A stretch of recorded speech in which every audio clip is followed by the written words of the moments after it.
하나님의 말씀 로마서 15장입니다.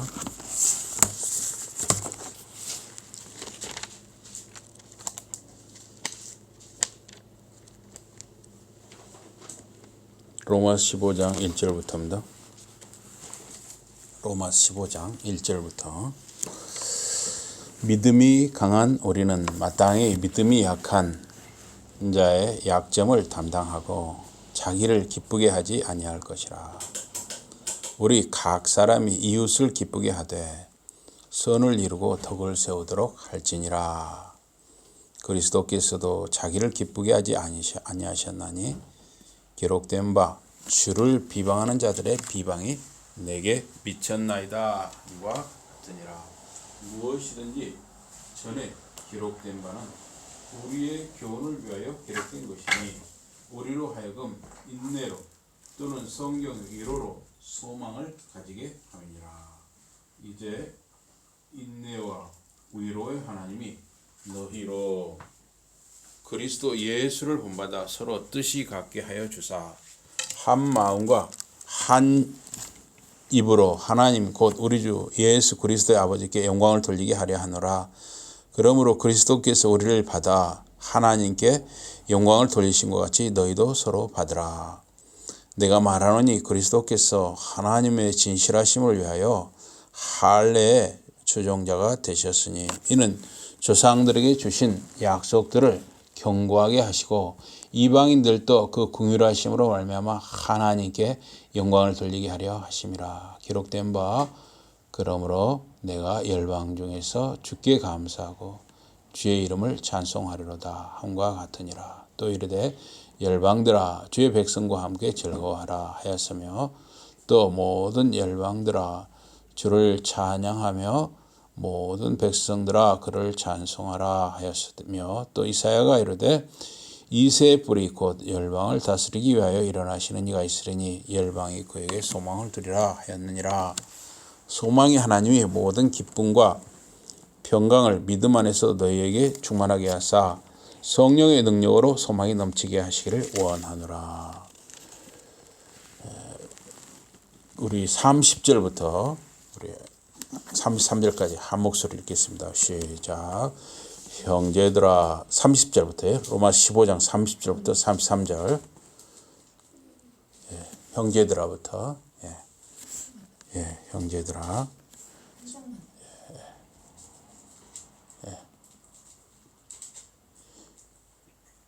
형제들아 시작. 형제들아 내가 우리 주 예수 그리스도와 성령의 사랑으로 말미암아 너희를 권하노니 너희 기도에 나와 힘을 같이하여 나를 위하여 하나님께 빌어 나로 유대에서 순종하지 아니하는 자들로부터 건짐을 받게 하고 또 예루살렘에 대하여 내가 섬기는 일을 성도들이 받을 만하게 하고 나로 하나님을 뜻을 따라 기쁨으로 너희에게 나아가 너희와 편히쉬게 하라.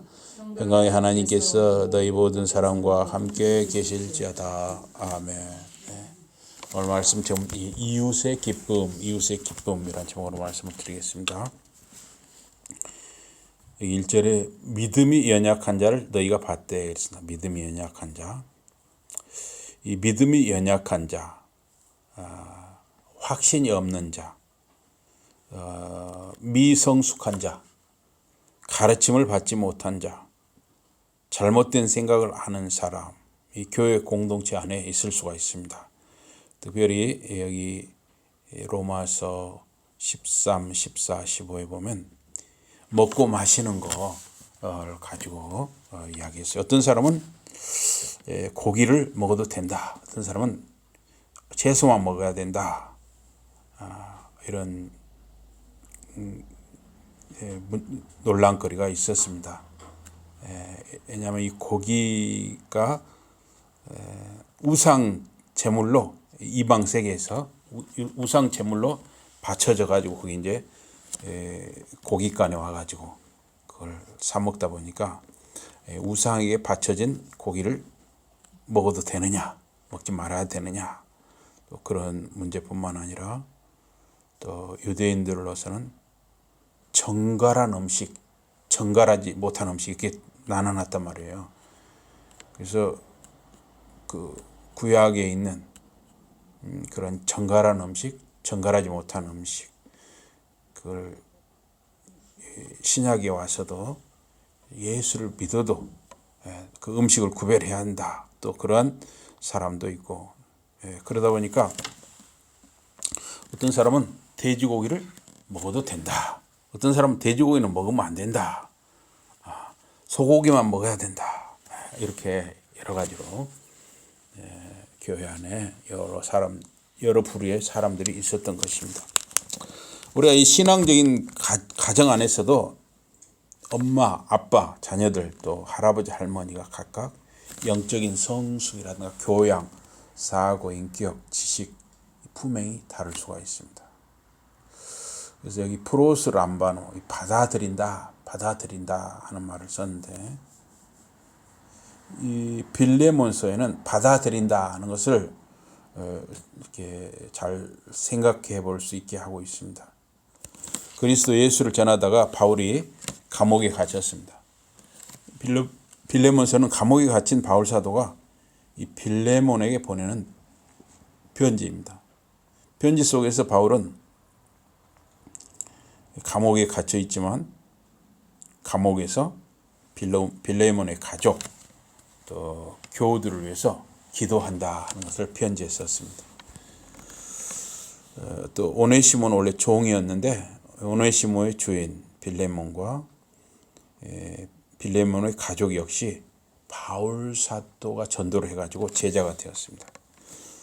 바울은 이 빌레몬에게 편지를 써가지고 그거를 그 편지 속에서 오네시모를 잘 부탁한다 이런 내용을 쓴 것이에요. 오네시모는 원래 이 빌레몬 집에서 일하던 종이었습니다. 노예 종이었는데 그래서 오네시모가 어떤 잘못을 저지르고 도망을 갔습니다. 그 당시 도망가다가 잡히면 잘못 죽어. 오네시모는 이 바울 사도를 통해서 그리스도를 만나고 제자가 되었어요. 그러니까 빌레몬도 바울의 제자고 오네시모도 바울의 제자가 된 것이죠. 그래서 바울은 이 오네시모를 빌레몬서에서 갇힌 중에서 낳은 아들이라고 했어요. 영적인 아들이라고 했어요. 바울은 오네시모가 전에는 무익한 자였지만 이제 오네시모가 주님을 만났기 때문에 바울과 빌레몬에게 유익한 자다 이렇게 편지에 썼습니다.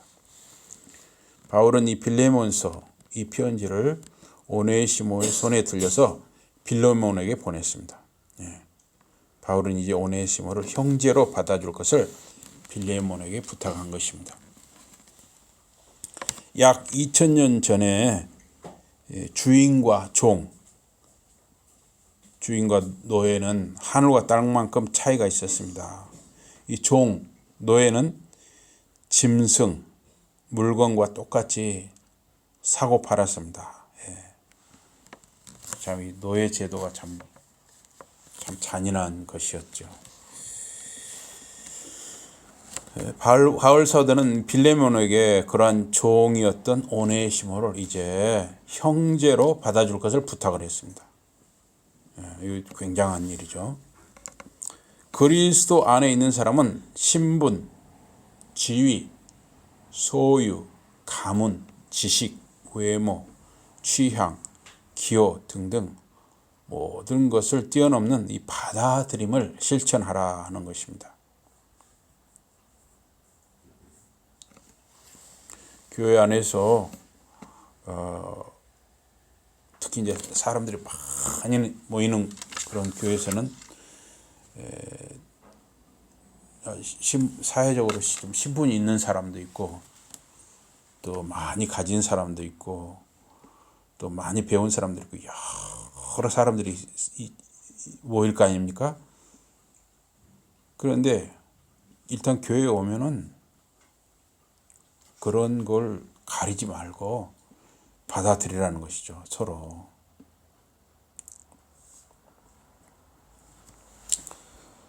이 그리스도인의 교제는 어떻게 해야 되느냐를 정리를 한 내용이 있는데, 첫째는 우리 그리스도인의 교제, 예수 믿는 사람의 교제는 서로에 대해 배려해야 한다는 거예요. 배려. 이 배려는 상대의 유익, 상대의 믿음 안에서 세워져 가는 것이다. 상대의 약점을 비난하지 않는 것이다. 사랑의 분위기로 그 연약한 믿음을 가진 사람을 감싸는 것이다 그랬습니다. 두 번째, 이 그리스도인의 교제는 말씀, 꼭 말씀을 공부하고 연구하고 말씀을 통해서 격려와 힘을 얻어야 한다는 거예요. 성경은 하나님 나라를 하나님이 이루어 가시는 기록입니다. 그래서 하나님은 권선징악을 이렇게 작동하게 하십니다. 이 권선징악이라는 건 선은 권면하고 악은 징계한다 하는 거죠. 하나님께 순종하면 복을 받는 것이고 불순종하면 저주를 받는다. 이것이 여전히 하나님의 손 안에서 그게 작동하게 한다는 것이에요. 그래서 하나님의 방식이 생명과 영혼으로 이끄는 것이라는 것을 성경을 읽음으로 알게 되는 것입니다. 성경은 하나님의 크고 귀한 약속을 알게 합니다. 하나님은 하나님의 말씀 또는 약속을 이루십니다. 성경은 슬픔 중에 위로를, 또 갈등 중에 격려를 주는 것입니다. 세 번째, 이 그리스도인의 교제는 꿋꿋함이 있어야 되는 거예요. 꿋꿋하다는 것은 흔들리지 않는 것이죠. 사람들은 흔들리기가 쉽거든요. 누가 이 말하면 여기에 넘어가고 또 저 말하면 저기에 넘어가고, 이렇게 사람들이 왔다 갔다 하기가 쉬워요. 근데 사람은 꿋꿋해야 된다는 거예요. 꿋꿋해야 돼요. 이 나무가 좀 굵고 큰 나무일수록 그 자리에 꿋꿋하게 서 있잖아요. 이 꿋꿋함은 생명에 대한 마음의 자세입니다. 이 꿋꿋함은 오래 참는 것이면서 또 그 이상의 것이에요. 이 꿋꿋함이 있어야 우리가 삶에서 어떤 어려움이라든가 굳은 일이 있어도 잘 넘어갈 수 있고 우리가 승리할 수 있습니다. 이 꿋꿋함은 모든 것을 받아들이고 또 그것을 하나님의 영광으로 돌릴 수 있게 되는 것입니다. 네 번째, 그리스도인의 교제는 소망으로 이어지는 거예요. 소망. 우리가 이 세상을 살아가는 것은 뭔가 소망, 희망이 있기 때문이죠. 이 소망, 희망이 없다면 이 세상을 살기 어려워져요. 그래서 보면 사람들이 이렇게 스스로 목숨을 끊는 사람들이 있어요. 그 사람들이 생각할 때는 이제 그들에게는 절망이라고 생각하는 것이죠. 더 이상 이 세상을 살 이유가 없다. 이렇게 생각하니까 스스로 목숨을 끊는 사람들이 생기는 거예요. 그러나 우리 성도, 이 그리스도인의 교제는 소망으로, 희망으로 이어지는 것입니다. 우리 예수 믿는 사람은 현실주의자예요. 현실주의자. 우리 예수 믿는 사람은 비관주의가 아니에요. 비관주의는 다 뭔가를 그냥 안 된다, 희망이 없다, 이렇게 하는 게 비관주의죠. 그러나 우리 예수 믿는 사람은 그런 비관주의에 빠질 수 없는 것입니다. 우리 그리스도인의 소망은 값싼 것이 아니에요. 그리스도인의 소망은 모든 것을 보는 것이고 견디는 것입니다. 그리스도인은 절망하지 않습니다. 하나님을 믿기 때문이고 하나님이 우리와 함께 하시기 때문이고 하나님의 능력 안에 있는 소망이기 때문입니다. 다섯 번째, 우리 그리스도인의 소망은 조화를 이루는 거예요. 조화. 우리 교회 공동체 안에서 서로 입장, 견해가 다를 수 있는 것입니다. 논쟁, 다툼이 있을 수 있는 것입니다. 그러나 이 함께 살아가는 지혜를 터득하는 거예요. 그게 바로 조화죠. 우리가 서로 입장이 다를 수 있고 생각이 다를 수 있지만 함께 살아가는 지혜를 우리가 터득해 가는 것이죠. 여섯 번째, 그리스도인의 교제는 칭찬, 존중이 따라야 하는 것이죠. 서로에 대해서 격려해주고 존중해줘야 하는 것이죠. 일곱 번째, 그리스도는 자신을 기쁘게 하지 않았습니다. 다른 사람의 약점을 감당하는 것이죠. 강한 자는 자기를 기쁘게 하지 않아야 한다 그랬어요. 어떤 사람은 다 하나님이 주신 것이다. 돼지고기도 먹어도 되고 장어도 먹어도 되고 뭐나 다 먹을 수 있다. 채소도 먹을 수 있고 뭐나 다 먹고 마실 수 있다. 하나님이 주신 거니 감사히 먹고 마실 자유가 있다. 그런데 그 자유를 약한 자 앞에서 돼지고기는 먹을 수 없다. 이런 사람도 있고 또 장어는 먹을 수 없다. 이런 약한 사람에게 때로는 맞춰야 한다는 거예요. 물론 이제 그 사람이 없을 때는 자유롭게 먹어도 되는데 이렇게 뭔가 믿음이 연약한 사람이 있을 때는 내 자유를 내가 좀 절제하고 믿음이 연약한 사람한테 맞추라 하는 것이죠. 우리 각 사람이 이웃을 기쁘게 하되 선을 이루고 덕을 세워라 그랬어요. 덕을 세워라.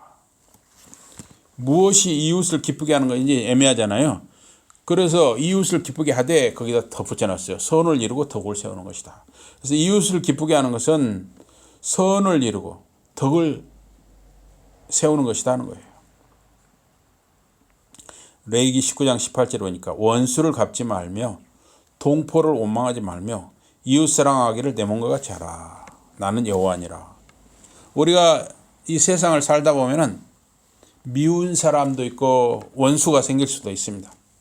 그런데 직접 원수를 갚지 말라는 거예요.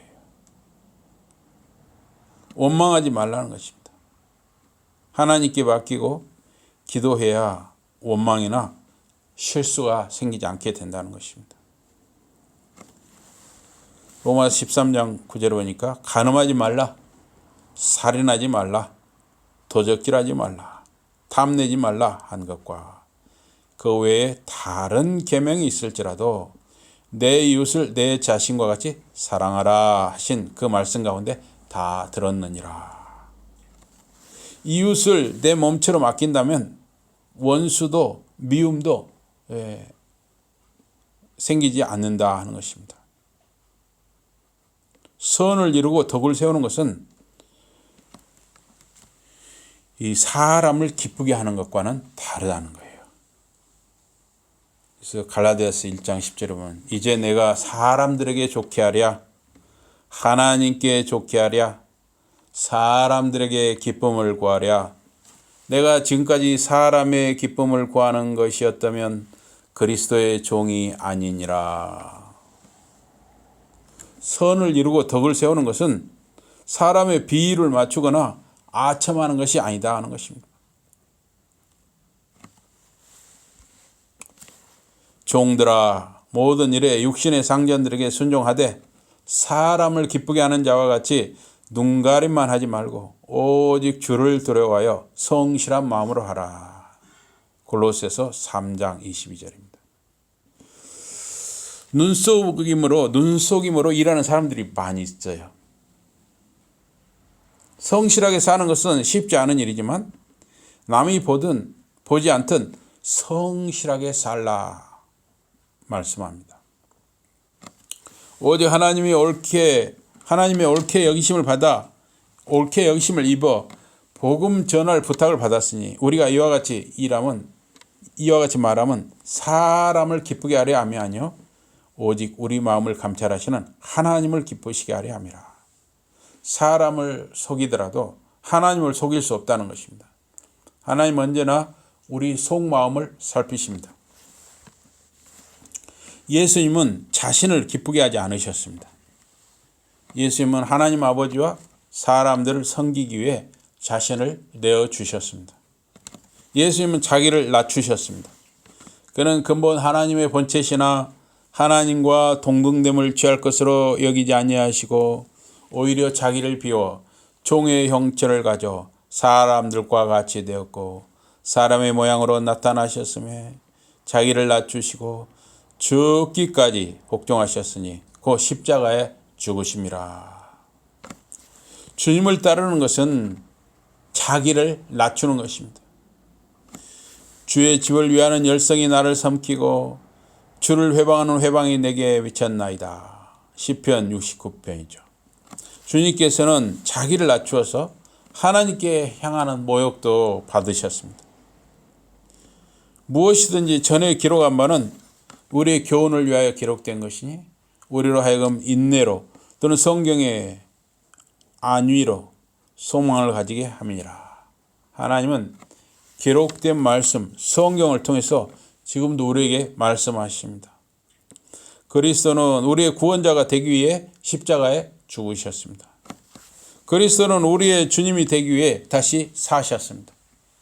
그리스도는 우리의 재판관이 되기 위해 재림하시는 것입니다. 십자가, 부활, 마지막 심판은 모두 그리스도께서 우리를 위해 행하시는 일입니다. 교회 안에서 강한 자는 연약한 자를 판단하지 말아야 합니다. 판단은 주님이 하십니다. 우리가 사람들을 이렇게 판단하기가 쉽거든요. 그런데 판단은 주님이 하시도록 맡게 하는 것이에요. 우리가 판단하면 안 된다는 것입니다. 모든 것은 믿음으로 행하라는 것이에요. 의심하고 먹는 자는 정죄되었나니 이는 믿음으로조차 아니한 영고라. 믿음으로조차 하지 아니하는 모든 것이 죄니라. 먹는 자는 먹지 않는 자를 업신여기지 말고 먹지 못하는 자는 먹는 자를 판단하지 말라. 이는 하나님이 저를 받으셨음이니라. 남의 하인을 판단하는 너는 누구뇨? 그 섰는 것이나 넘어지는 것이 제 주인에게 있음에 저가 세움을 받으리니 이는 저를 세우시는 권능이 주께 있음이니라. 우리 각 사람의 주인은 다 하나님이시라는 거예요. 우리의 주인은 하나님이시에요.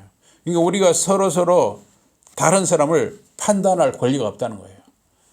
판단은 주님, 우리 주님, 하나님이 하시는 거니까 우리가 함부로 판단하면 안 된다는 것이에요.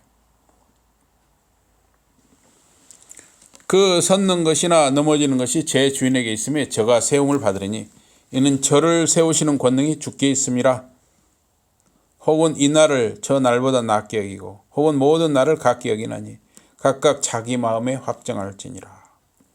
나를 중히 여기는 자도 주를 위하여 중히 여기고 먹는 자도 주를 위하여 먹으니 이는 하나님께 감사하며 먹지 않는 자도 주를 위하여 먹지 아니하며 하나님께 감사하느니라. 우리 중에 누구든지 자기를 위하여 사는 자가 없고 자기를 위하여 죽는 자도 없도다. 우리가 살아도 주를 위하여 살고 죽어도 주를 위하여 죽나니 그러므로 사나 죽으나 우리가 주의 것이로다.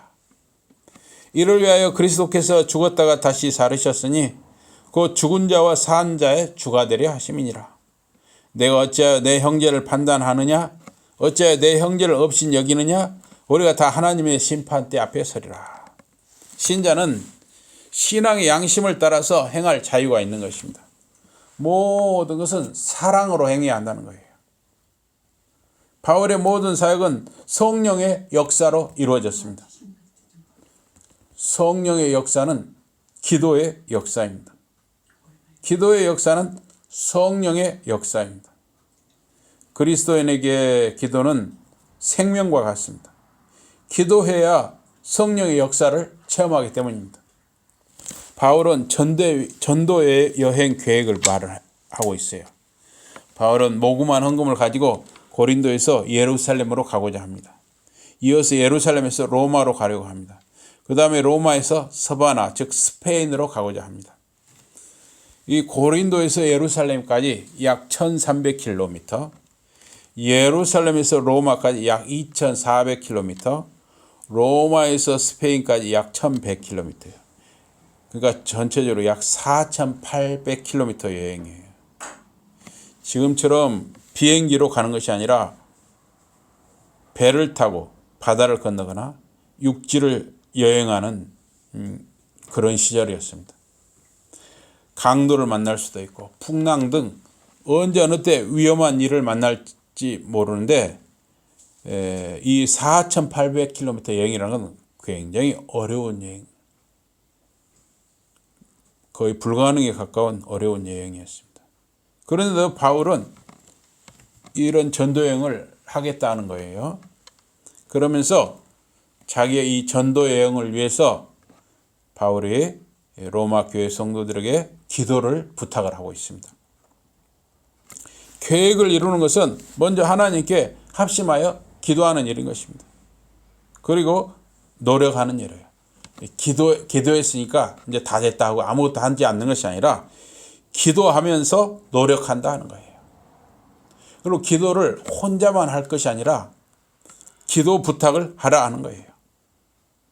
기도를 통해서 하나님이 일하시기 때문에 기도는 능력이 있기 때문에 기도해야 한다는 거예요. 어떤 계획을 세우면 기도를 하라는 거예요. 때로는 기도를 부탁하라는 것입니다. 그래서 이 사도 바울은 그 기도 내용, 기도 제목을 먼저 대적자들, 믿지 않는 유대인들의 음모에서 구원받도록 기도를 요청합니다. 믿지 않는 유대인들이 바울을 자꾸 죽이려고 하거든요. 바울에게 함정을 파가지고 바울을 죽이려고 하는 거예요. 그래서 유대인들의 음모, 이 살인의 음모에서 구원받도록 바울은 로마 교회 성도들에게 기도를 요청하고 있습니다. 두 번째, 바울이 기도를 요청하는 것은 예루살렘 교회 공동체가 바울이 가져가는 헌금, 고린도 교회라든가 이방인들이 모인 교회에서 거둔 이 헌금을 이 예루살렘의 유대인 교회가 받아들이도록 기도해 달라 그랬어요. 이방인 교회 헌금, 고린도 교회나 이런 이방인 교회 헌금을 유대인 교회가 받아들이는 것은 이방인 교회와 유대인 교회가 연합하는 것을 의미했어요. 이 고린도나 이런데 좀 이 항구 도시들, 지중해 연안 항구 도시들이 좀 돈이 더 많았거든요. 근데 이 예루살렘 교회가 흉년이 겹치고 해가지고 어려운 때였습니다. 그래서 헌금을 유대인 교회에 전달하는데 또 유대인 교회는 어떻게 보면 자존심이 있잖아요. 유대인 교회, 예루살렘 교회에서 복음이 시작됐잖아요. 그러니까 자존심이 있죠. 여러 가지 자존심이 있죠. 그런데 그 헌금을 잘 받아들이고 유대인 교회와 이방인 교회가 서로 영적으로 이렇게 서로 연합하도록 그걸 기도 부탁을 한 거예요. 바울이 세 번째 기도 요청한 것은 이제 예루살렘에서 모든 그 할 일을 다 잘 이루고 또 로마로 가서 로마의 그리스도인들과 교제하고 안식과 기쁨을 얻게 해달라고 기도하고 있습니다. 그래서 우리가 기도한다는 건 굉장히 중요한 거예요. 믿지 않는 사람들과 믿는 사람들의 가장 큰 차이 중 하나는 뭐냐면 우리는 기도할 수 있다는 거예요. 우리는 하나님께 기도할 수 있다는 것입니다. 그래서 우리가 항상 기도해야 하는 거예요. 또 기도 부탁을 해야 하는 것입니다. 기도한다는 건 굉장히 중요한 것이에요. 또 안 믿는 사람과 믿는 사람의 차이가 뭡니까? 우리에게는 하나님의 말씀이 있는 거예요. 하나님의 말씀. 그래서 말씀과 기도, 이 두 가지는 항상 우리 성도와 함께 하는 거예요. 그래서 기도응답으로 바울은 예루살렘에서 일을 마치고 로마에 도착하게 됩니다. 그러나 예루살렘에서 일을 마치고 로마에 도착할 때까지 그 과정은 순조롭지 않았습니다. 바울은 예루살렘에서 체포당하고 재판받고 감옥에 갇혔습니다.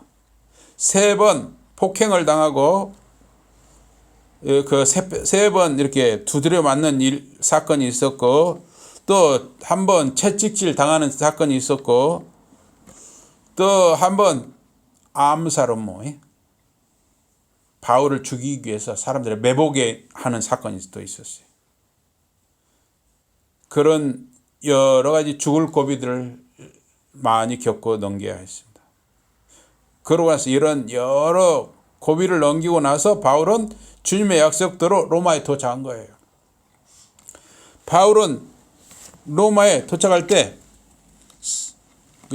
예루살렘을 거쳐서 로마까지 가는데 3년이 걸렸어요. 3년. 근데 죄수 신분으로, 쇠고랑을 찬 상태로 죄수 신분으로 죽음의 위기를 넘기는 바다 항해, 또 바다에서 조난사고를 당했어요. 그래서 바다에서 3개월 동안 이 배가 떠다녔어요. 방향을 잃고 떠다녔어요. 이런 여러 가지 우여곡절 끝에 로마에 도착했던 것입니다. 바울의 사역에는 하나님의 섭리가 드러났습니다. 기도는 자동 판매기가 아닙니다. 기도는 현금 자동 지급기가 아닙니다. 고린도에서 예루살렘까지, 예루살렘에서 로마까지 가는데 약 3년이 걸렸습니다. 폭행당하고 채찍에 맞고 감옥에 갇히고 죽을 고비를 넘기고 바다에서 배에 갇혀서 3개월 동안 조난당하고 죄수의 몸으로 로마에 도착했습니다. 여러분, 기도응답은 꽃길을 걷는 것이 아닙니다. 기도응답은 꽃길이 아닙니다. 하나님은 우리가 기도하면 하나님의 뜻에 따라서 하나님의 섭리에 의해서 우리 가운데 일하시는 것입니다. 하나님께서는 왜 기도하면 우리 꽃길을 걷게 하지 않으실까요? 하나님은 왜 우리가 기도하면 현금 자동 지급기처럼 자동으로 응답하지 않으실까요? 하나님께서는 우리가 기도하면 왜 자판기처럼, 자동 판매기처럼 바로 뭔가를 내주시 않는 것일까요? 우리는 기도하는 과정에, 그 기도가 이루어지는 과정에 우리 스스로 노력해야 하는 것입니다. 기도하고 우리 스스로 노력하는 그 과정 속에서 여러 가지 힘든 일들, 우여곡절을 겪게 됩니다. 그러하면서 우리 신앙이 더욱 단단해지고 우리가 성숙해져 가는 것입니다. 평강의 하나님께서 너희 모든 사람과 함께 계실지어다. 아멘. 이제 로마서 15장 33절 마지막 절은 축복 기도로 마치고 있습니다. 평강의 하나님, 화해의 하나님께서 유대인뿐만 아니라 이방인과, 유대인과 이방인과 모두, 유대인도 이방인도 모두 구별 없이 연합하고 화목을 이루기를 축복하여 기도하는 것으로 로마 15장이 마무리가 되고 있습니다. 저와 여러분의 삶 속에서 만나는 모든 사람들, 까다로운 사람들, 거친 사람들, 차가운 사람들, 어려운 사람들, 모든 사람들과 주님 안에서 가급적 화목과 평강을 이루기를 주님의 이름으로 축복합니다. 아멘. 우리 기도하겠습니다. 하나님 아버지, 주님께서는 우리를 위해서, 또 하나님 아버지를 위해서 자신을 기쁘게 하지 아니하시고 자신을 십자가에 내어주시기까지 낮아지셨습니다. 우리가 살아가면서 먼저 자신의 이익, 자신의 즐거움을 먼저 취하지 않냐고, 우리 주님처럼 정말 다른 사람의 유익을 생각하고 다른 사람을 배려할 수 있는 그러한 믿음과 그러한 성숙함과 그런 오래 참음과 그러한 은혜를 저희들에게 허락하여 주시옵소서. 예수 이름으로 감사 기도드리옵나이다. 아멘.